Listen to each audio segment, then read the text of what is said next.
Assalamualaikum warahmatullahi wabarakatuh. Perkenalkan, namaku Syazia Zelda Ivanda, biasa dipanggil Zia.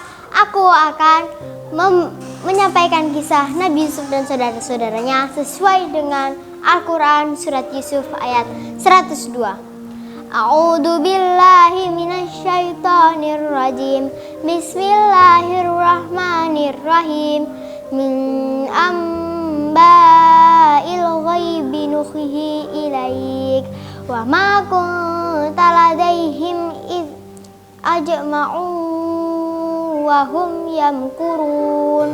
Shadaqallahul adzim.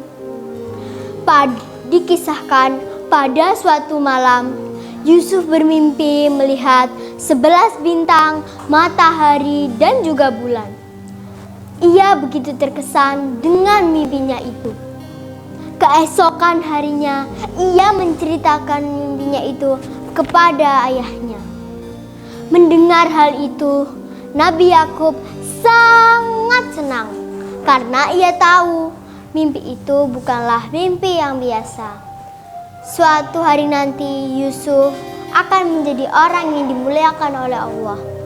Rasa cinta dan kasih sayang Nabi Yakub kepada Yusuf semakin besar. Saudara-saudari Yusuf merasa iri dan berusaha membuat Yusuf celaka. Mereka merencanakan hal yang jahat supaya Yusuf tidak lagi hidup di keluarga Nabi Yakub.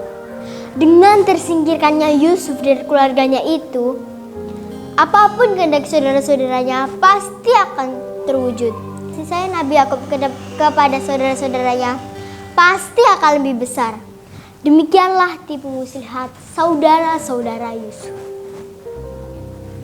Kita harus menyingkirkan Yusuf supaya perhatian ayah berpaling kepada kita, kata seorang di antara mereka. Tapi bagaimana caranya? Tanya yang lainnya. Kita buang saja Yusuf ke dalam hutan supaya ia dimakan binatang buas, usul yang lainnya. Yahuza, putra keempat Nabi Yakub, tidak setuju. Ia mengingatkan saudara-saudaranya, tidak seharusnya kita berbuat sekejam seperti itu kepada Yusuf. Lalu, apa yang harus kita lakukan? Tanya yang lainnya.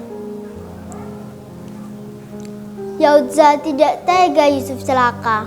Bagaimana jika kita masukkan saja Yusuf ke dalam sumur? Biarlah ia ditemukan para musafir dan dibawa pergi dari negeri ini, kata Yahuza. Mereka semua setuju dengan usul Yahuza. Lalu mereka mencari cara agar diizinkan Nabi Yakub untuk membawa Yusuf. Semula Nabi Yakub tidak mengizinkan karena saat itu Yusuf masih berusia 12 tahun. Tapi karena mereka mendesak dan berjanji akan melindungi Yusuf, akhirnya Nabi Yakub mengizinkan, walaupun dengan berat hati. Pada kenyataannya, mereka tidak mengajak Yusuf berburu ke hutan, tapi mereka mengajak Yusuf ke tempat yang sudah ia rencanakan. Lalu mereka menyuruh Yusuf berjalan paling depan. Mereka melucuti pakaian Yusuf dan memasukkan Yusuf ke dalam sumur.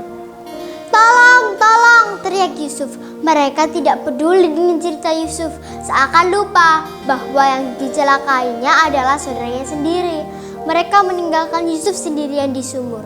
Kemudian mereka melumuri pakaian Yusuf dengan darah kelinci. Dan sesampainya di rumah, mereka menceritakan kepada Nabi Yakub bahwa Yusuf dimangsa serigala. Maafkan kami ayah, kami terlambat menolong Yusuf, kata mereka berpura-pura menyesal. Kami sudah berusaha menolong Yusuf, tapi serigala itu lebih kuat sehingga memangsa Yusuf.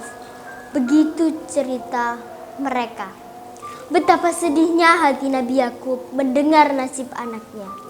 Ia menangis meratapi kepergian Yusuf hingga matanya sakit dan tidak bisa melihat.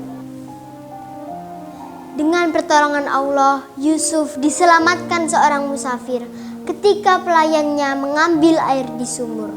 Sang pelayan terkejut melihat Yusuf yang berpegangan pada ember, sehingga dapat keluar dari sumur. Musafir tersebut kemudian membawa Yusuf ke Mesir dan menjualnya menjadi budak. Karena kesabaran dan kejujuran Yusuf, akhirnya ia menjadi penguasa di Mesir. Kelak, Yusuf kembali bertemu dengan saudara-saudaranya. Saudara-saudara Yusuf pun menyesal karena telah membuangnya. Nabi Yakub yang sudah buta akhirnya disembuhkan dengan mengusapkan gamis Nabi Yusuf ke wajah Nabi Yakub. Atas izin Allah, akhirnya Nabi Yakub dapat melihat kembali. Mereka pun kembali berkumpul dengan perasaan haru. Demikianlah cerita tentang Nabi Yusuf.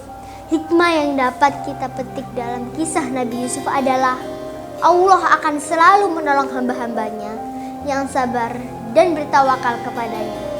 Terima kasih. Wassalamualaikum warahmatullahi wabarakatuh.